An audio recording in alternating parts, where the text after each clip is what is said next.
Presented by Xfinity, the most reliable Wi-Fi built for streaming WWE. Xfinity. Imagine that. So, Punk, this rivalry with Roman Reigns is arguably one of the most personal we've ever seen in WWE, particularly as pertains to WrestleMania. But it's also deeply steeped in history.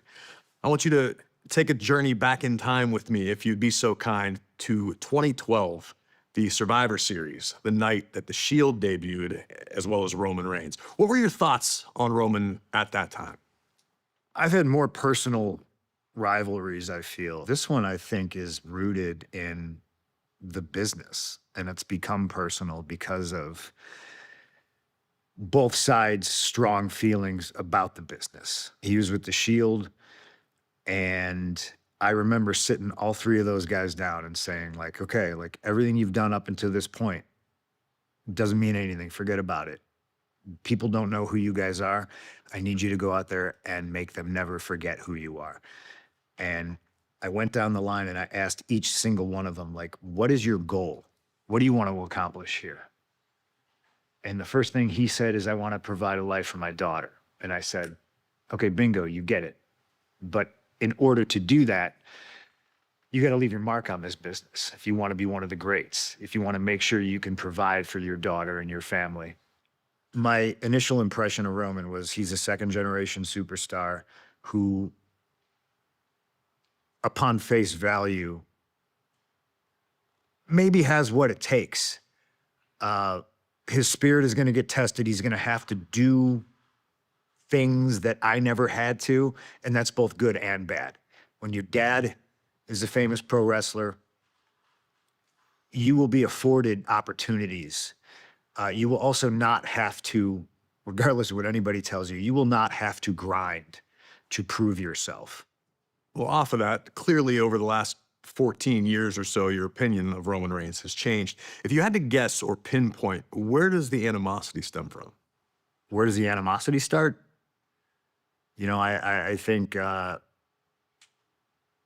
myself and guys like me don't want to speak for you, but you came from the same place as I came from. This business has evolved and it's changed so much, but there's still always going to be resentment towards people that are born on third base. I have been friends with and seen dozens of people that I thought had talent that were never afforded a single opportunity Roman got, and I have watched him get opportunity after opportunity after opportunity and frankly fail. And failure is your best teacher, but I don't think he really learned anything from that. He had management and an entire system that was going to shove him down everybody's throat, and by some miracle, like, he finally figured it out. Roman made a comment recently about how he allowed you to come back to WWE in 2023. How did that resonate with you? Well, I don't know how true that is. I mean, if either way, honestly, it kind of tickles me because it means he either thinks or is some form of office, which is laughable. But it also gives me something to kind of rage against. You know, me and management have never really seen eye to eye on things. It would make sense that, like, oh, he has a say. But also, if you had that say, brother, you should have said no. You know, it would have made your life a whole lot easier. Do you think there's a possibility of a level of jealousy? Roman's jealous of how your return has played out? I think ego plays a huge part of this. I think he has an ego, and I think, I know I have an ego. That's not news. It's not a secret. I now look at it like I don't or never have wanted anything Roman has. My career stands on its own, and Roman moves like he's Genghis Khan. And it's not so much that he has to win, he has to see everybody else lose. And that's kind of interesting. So is there jealousy and envy in that Roman Reigns? I think so. Do I think that's a weakness? Not necessarily. I think that's something that has carried him to the position that he's in. He feels how he feels about me, about this business, about everybody else. I feel how I feel about the business and me.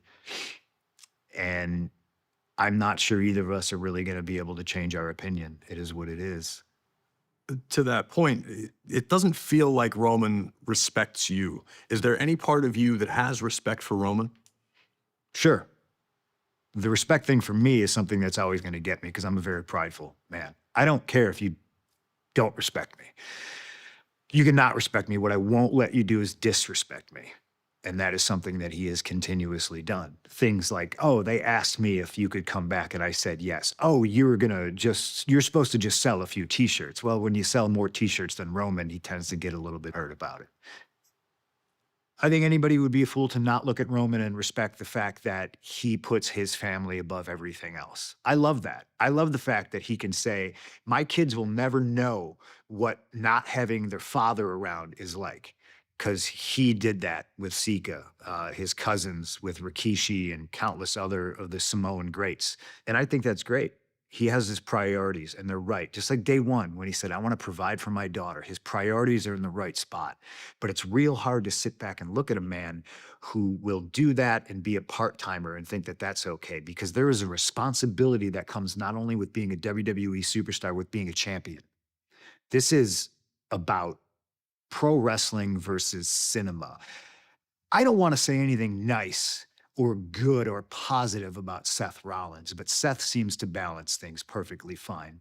My good friend Cody Rhodes seems to balance everything super fine. Why can't Roman? He's a part-timer who wants to come in here and act like he calls the shots, and I'm the old school pro wrestler who will not let him. I am the champion. This is my show. I call the shots.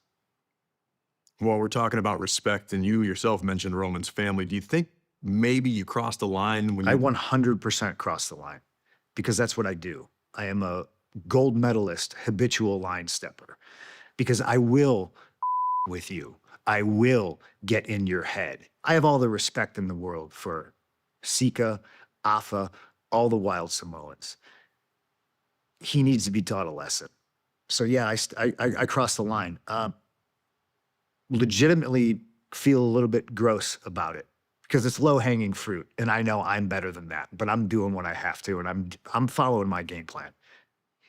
And why do you think Roman won't be able to get it done on his own at WrestleMania? History. When has Roman ever accomplished anything on his own? From the Shield to the Big Dog to the Tribal Chief, he has been coddled and surrounded by management, the office, his friends, his family. He's more of an idea that needed to succeed. He's somebody else's idea that had to get pushed through and cross the goal line and score. It's impressive to be able to say that this will be his 11th WrestleMania. Which ones do you remember? You remember the ones he lost to Cody Rhodes. Well, let me ask you the question on the other side of the coin. Why does CM Punk have to win at WrestleMania? Look, CM Punk was not born of a failed football career, and I never had the opportunity to ask my daddy for a job. I have moved through life and wrestling as a whole and this company with people not liking me and getting to the top to spite them. I carry the torch of Terry Funk and Harley Race and Bret Hart and everybody who has ever told no. CM Punk has to win because it's the hard way. It's not the easy way. I am not controllable. And Roman says he hates me, and I think one of the biggest reasons is because he cannot control me. And last question on a personal note. I've known you a long, long time, and I know how much it means to Phil to carry that championship into the grandest stage of them all as world heavyweight champion, representing, to your point, all the pro wrestlers before and those yet to come. What does WWE look like on the other side of WrestleMania if CM Punk leaves Las Vegas with that still around your waist? You have a fighting champion. You have somebody that will be here every week to do his best to lead by example, to sit in catering and eat with the boys, to sit in the locker room, male talent, to try to abolish this culture that has been cultivated backstage of private jets and personal locker rooms and buses and hiding spots because you're afraid to show your face. I don't understand what this place looks like sometimes, but I know my instincts and I know pro wrestling and I know what it looks like when there's a fighting champion and there's somebody who cares and believes.